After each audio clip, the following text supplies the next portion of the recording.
రాత్రికాల ప్రార్థన. సర్వోన్నతుడా, సకల సృష్టికి కారణభూతుడా, మమ్మల్ని అత్యంత మిక్కిలిగా ప్రేమిస్తున్న మా దేవా, మీకే స్తుతులు, మీకే స్తోత్రాలు, వందనాలు చెల్లించుకుంటున్నాము. గడిచిన ఉదయకాల సమయం నుంచి కూడా ఈ రాత్రి వరకు మమ్మల్ని క్షేమంగా భద్రపరిచినందుకు వందనాలయ్యా. ప్రభువా, మా ప్రయాణాల్లో మాకు తోడయుండి, మా పనుల్లో మాకు తోడయుండి, జ్ఞానము దయచేసి, బలమును దయచేసి ప్రభువా, ఇంతవరకు కూడా మీ రెక్కల చాటున భద్రపరుచుకున్నందుకు స్తోత్రాలు నాయనా. ప్రతి అవసరతను తీరుస్తూ మమ్మల్ని సంతృప్తి పరిచినందుకు మీకే స్తోత్రాలు, స్తుతులు చెల్లించుకుంటున్నాము అయా. ముఖ్యంగా సజీవులుగా ఈ రాత్రి వరకు కూడా మమ్మల్ని మీ సన్నిధిలో నిలుపుకున్నందుకు, మీకు ప్రార్థించుకునే ధన్యత మాకు అనుగ్రహించినందుకు, కుటుంబంతో గడిపే ఈ సమయాన్ని మాకు దయచేసినందుకు కోట్లాది కోట్ల స్తుతులు, స్తోత్రాలు, కృతజ్ఞతలు చెల్లించుకుంటున్నాము ప్రభువా. కీర్తనల గ్రంథము 143వ కీర్తన 11వ చరణము. నీ నీతిని బట్టి నా ప్రాణమును శ్రమలలో నుండి తప్పింపుము అని అయా కీర్తనకారుడు కీర్తిస్తున్న రీతిగా ఈరోజున ఎంతోమంది బిడ్డలు నాయన వారి శ్రమల్లో నుంచి తప్పించమని మీకు ప్రార్థిస్తుండగా అయా, వారిని కూడా మీ నీతిని బట్టి వారిని కూడా తండ్రి విడిపించండి, తప్పించండి. వారి ప్రాణము శ్రమల్లో ఉన్నది ప్రభువా. వారు కష్టాల్లో ఉన్నారు తండ్రి.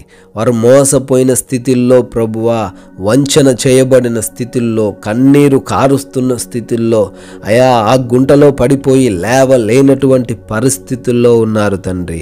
అయా, వారి ప్రాణమును కూడా ఆ శ్రమల్లో నుంచి తప్పించమని, వారిని రక్షించమని అయా, మీ నీతిని బట్టి ప్రతి బిడ్డను జ్ఞాపకము చేసుకొని అయా మీ కృపలో భద్రపరచుకోమని ప్రార్థిస్తున్నాం. ఈ యొక్క రాత్రి సమయంలో ఈ ప్రార్థనలో ఎంతోమంది బిడ్డలు తండ్రి విశ్వాసముతో, నమ్మకముతో ఏకీభవిస్తున్నారు తండ్రి. వారి జీవితాల్లో గొప్ప అద్భుత కార్యాన్ని జరిగించండి అయా. వారు ఏవైతే కోరుకుంటున్నారో, వేటిని గూర్చైతే మొరబెడుతున్నారో వాటన్నిటినీ మీ చిత్తంలో అనుగ్రహించండి ప్రభువా. తండ్రి, అనారోగ్యముతో ఉన్న ప్రతి బిడ్డను బట్టి కూడా అడుగుతున్నాము నాయన. వారికి ఉన్న ఎటువంటి వ్యాధి అయినప్పటికీ, ఎటువంటి బాధ అయినప్పటికీ, ఎటువంటి అనారోగ్య సమస్య అయినప్పటికీ అయా, మీరు వారిని ముట్టమని, సంపూర్ణమైన స్వస్థత వారికి దయచేయమని, శారీరక బలమును అనుగ్రహించమని, మీకు సాక్షులుగా నిలవబెట్టుకోమని బ్రతిమాలుతున్నాము దేవా. అయా, అప్పులనే ఊబిలో నుంచి కూడా ప్రతి బిడ్డను లేవనెత్తండి ప్రభువా. కుటుంబము కూడా గడవలేనటువంటి స్థితిలో అయా అనేకమైన కుటుంబాలు ఉంటుండగా బిడ్డల కుటుంబంలో సమృద్ధిని నింపండి. ఆర్థికంగా వారందరినీ బలపరచండి. తలగానే తప్పితే తోకగా ఉంచను అనే వాగ్దానం వారి జీవితంలో నెరవేర్చండి తండ్రి. ఉద్యోగాల కోసం ప్రయత్నిస్తున్నారు నాయన, ఉద్యోగమును దయచేయండి ప్రభువా. అయా, ఎంతో వయస్సు వచ్చినప్పటికీ వివాహము కానటువంటి స్థితుల్లో అనేక మంది బిడ్డలు ఉన్నారు నాయన. వారి వివాహమును తండ్రి మీ చిత్తంలో జరిగించమని ప్రార్థిస్తున్నాము తండ్రి.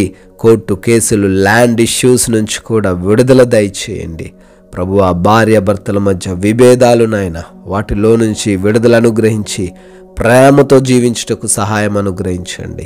తల్లిదండ్రుల మాటలు విననటువంటి బిడ్డలున్నారు తండ్రి. వారికి మారు మనసు కలగజేయండి. వారి దుర్వ్యసనాల నుంచి విడుదల అనుగ్రహించండి ప్రభువా. అయా, శాంతి లేక, సమాధానం లేక ఎన్నో కుటుంబాలు ఈ రోజున జీవిస్తుండగా వారి కుటుంబాల్లో శాంతిని, సమాధానమును నింపమని ప్రార్థిస్తున్నాము తండ్రి. అయా, లోన్స్ కొరకు, పెన్షన్స్ కొరకు, మరే ఇతరమైన వాటి కొరకైతే అప్లై చేసుకుని ఉన్నారో వాటన్నిటినీ వారికి దయచేయండి తండ్రి. గర్భఫలము లేక ఉన్న ప్రతి బిడ్డకు అయా గర్భఫలమును అనుగ్రహించమని ప్రార్థిస్తున్నాము నాయన. విదేశాల్లో ఉండి మీకు మొరబెడుతున్న వారికి ఈ రాత్రిని మీ కాపుదల దయచేయమని అయా, వారి కుటుంబాలను దీవించమని ప్రార్థిస్తున్నాము. ఇమిగ్రేషన్స్, వీసాల విషయంలో తండ్రి ప్రతి మార్గాన్ని సరళం చేయమని అడుగుతున్నాము దేవా. తండ్రి, నైట్ డ్యూటీల్లో, నైట్ ట్రావెలింగ్ చేస్తున్న వారందరినీ కూడా దీవించండి, ఆశీర్వదించండి, క్షేమాన్ని దయచేయండి ప్రభువా. అయా, మా భారతదేశాన్ని, దేశ ప్రజలను, దేశ సైనికులందరినీ కూడా మీ కృపలో ఈ రాత్రిన భద్రపరచుకోమని అయా, ఈ రాత్రికాల సమయంలో మీ యొక్క దేవదూతల కంచెను మా గృహాల చుట్టూ అనుగ్రహించండి నాయనా. అపవాది క్రియలు, దొంగలు, శత్రువులు ఎవరు కూడా మమ్మల్ని ఇబ్బందులకు గురి చేయకుండా మాకు మీరే రక్షణ అనుగ్రహించమని, నిద్రలేమి సమస్యలు, పీడకలల సమస్యల నుంచి కూడా తండ్రి ప్రతి బిడ్డకు విడుదల దయచేయమని, మంచి నిద్రను, కంటి నిండా సుఖవంతమైన నిద్రను ప్రతి బిడ్డ కలిగి ఉండులాగున సహాయం అనుగ్రహించమని, అయా ఈ రాత్రికాల సమయంలో మమ్మల్ని, మా కుటుంబాన్ని, మాకు కలిగిన సమస్తాన్ని మీ పాదాల చెంత పెడుతుండగా మీ చిత్తమైతే మరలా ఉదయకాల సమయాన్ని సజీవులుగా మీ సన్నిధిలో మమ్మల్ని నిలవబెట్టుకోమని ప్రేమ కలిగిన యేసుక్రీస్తు వారి నామల్ని ప్రార్థన అడుగుతున్నాము తండ్రి. ఆమెన్.